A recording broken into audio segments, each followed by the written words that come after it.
Il y a une multitude de raisons de planter un arbre. Ça peut être parce que c'est beau, mais ça peut aussi être parce que, par exemple, sur un territoire, on peut avoir des problèmes d'érosion des sols, de coulées de boue ou d'inondation qui font perdre en fait la qualité agronomique des sols. L'association des planteurs volontaires, on l'a créée en 2013 donc pour répondre au manque de boisement au niveau du territoire régional. La région Nord-Pas-de-Calais, maintenant la région Hauts-de-France, est l'une des régions les moins boisées de France.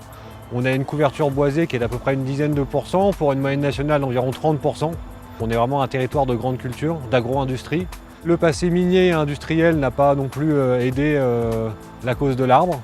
Donc tous ces facteurs ont fait que voilà, on est sur un territoire qui est extrêmement artificialisé. Ce que je trouvais pertinent dans le projet, c'était resensibiliser à la fois les élèves et les agriculteurs à l'intérêt de la haie, aussi bien au niveau climatique qu'au niveau faunistique. Je fais travailler les élèves sur le choix des essences que l'on va planter, leur intérêt écologique, et après on voit aussi la technique de plantation et puis par la suite l'entretien de la haie pour que ce soit une réussite.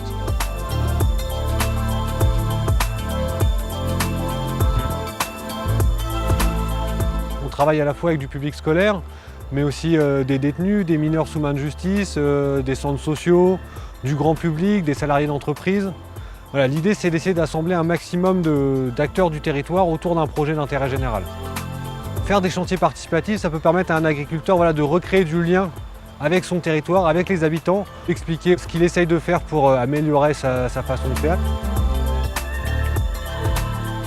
J'avais un projet de faire de l'arboriculture fruitière. On a commencé par planter cette haie ici.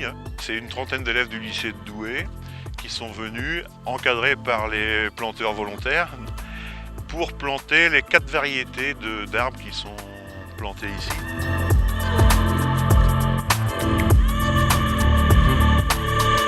Le soutien de la Fondation de France a vraiment été un coup de pouce intéressant parce qu'on a gagné en crédibilité. Donc ça nous a permis d'aller plus facilement contacter les collectivités locales, les élus, d'autres acteurs du territoire pour les associer à la démarche et permettre d'avoir les résultats qu'on a actuellement. Cet hiver sera planté le 100 millième arbre dans la région.